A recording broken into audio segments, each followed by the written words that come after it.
After the successful outreach of Face of Foundation last December in Capi Pisa and Halayhay, muli kaming bumalik sa pagtatapos ng Enero.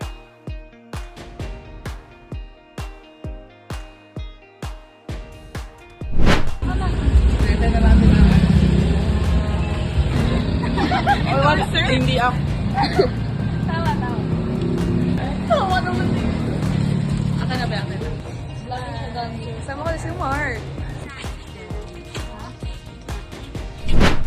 At sa pagkakataong ito ay nagtungo kami sa Sitio Kanluran, Capi Pisa para simulan ang taon sa simpleng pagbabahagi at pagtulong.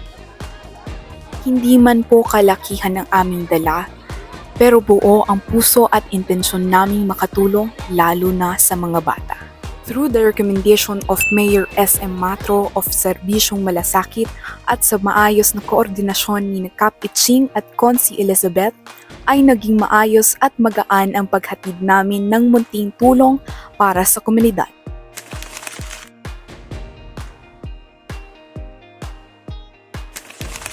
Siyempre po, hindi rin ito magiging posible kung wala ang mga taong handang magbahagi. Maraming salamat po sa lahat ng mga nag-donate ng mga laruan at used clothes. Isa pa rito ang nag-sponsor ng mga juice na mas pinili na lamang hindi banggitin ang kanyang pangalan. At syempre sa aking mga kaklase na sumama at tumulong na sina Cheyenne, Joyce at Mark.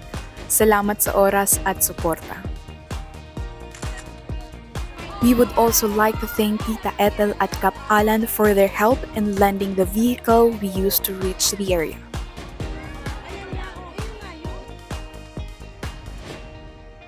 Kasama ko po yung mga team ko po at gusto ko lamang po magpasalamat kay Mayor SM Matro, sa ating mayor, dahil sa kanyang nirekomendang barangay dito po sa Capi Pisa. Kami po ay galing dito sa Capi Pisa sa Sitio Kulo po at ngayon inirekomenda naman po ang lugar na ito at nagpapasalamat din po kay Kap Itching dahil po sa pagpapaunak niyo po sa amin at ayun lang po. Sana po magustuhan po ninyo ang aming mga munting regalo na ibibigay po namin sa inyo. Sa bawat ngiti ng mga bata at pasasalamat ng mga magulang, mas naaalala namin kung bakit namin ginagawa ito. Lagi niyong tandaan na kami lamang po ay mga instrumento ng mga taong nais tumulong. At syempre, sa simpleng tulong may malaking epekto. Kaya't maraming salamat po sa inyong suporta at tiwala.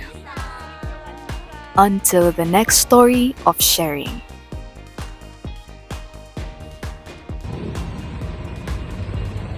We're gonna ride na, guys.